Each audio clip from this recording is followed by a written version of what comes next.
পারতো না? আজকে তো রোজা আছো, কি ইফতারি বানাবো? বানাও, কিছু একটা ইফতারি বানাও।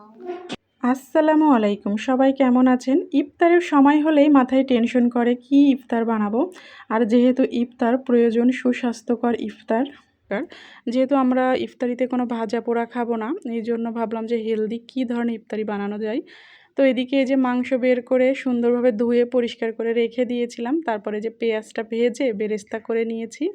এখন এই পেঁয়াজের মধ্যেই মাংসটা খুব সুন্দর করে ভেজে নিব। দেখেন এই যে ভাজা কিন্তু হয়ে মাংসের কালারটা চেঞ্জ হয়ে এসেছে।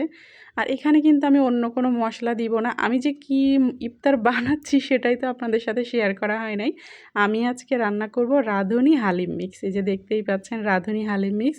তো এখানকার প্যাকেটের মধ্যে যে মশলাটা ছিল সেই মশলাটা দিয়েই কিন্তু আমি শুধু মানে এই মাংসটা কষাবো। ওইখানে অন্য কোনো মশলা যাবে না, মানে প্যাকেটের মশলাটা দিয়েই মাংসটা সুন্দর মতো রান্না করে নিব।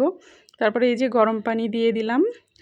মাংসটা সিদ্ধ হতে ঠিক যতটুকু গরম পানি লাগবে ঠিক ততটুকুই কিন্তু আমি দিয়ে দিয়েছি। এই যে তারপরে এখন এই যে নাড়াচাড়া করে নিলাম, ভালোভাবে নেড়ে এখন আমি ঢাকনা দিয়ে দিব। তারপরে চলে যাব পরবর্তী প্রসেসিংয়ে। তো এখানে আমি গরম পানি করে রেখেছি,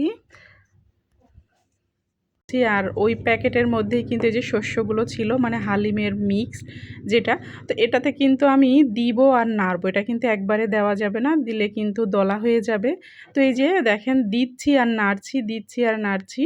তো এই যে দিয়ে এখানে কিন্তু আমি এটাকে বেশ 1 ঘন্টা মতো ভিজিয়ে রাখবো।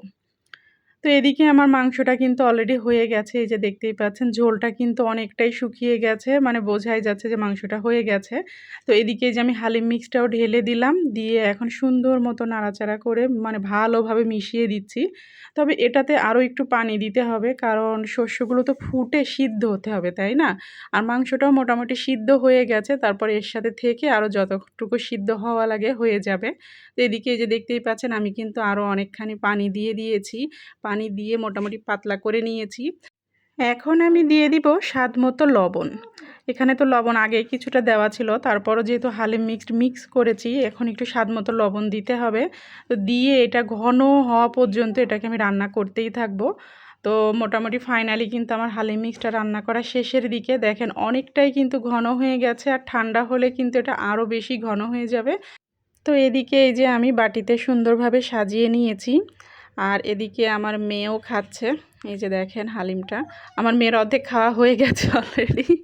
তো সবাই ভালো থাকবেন।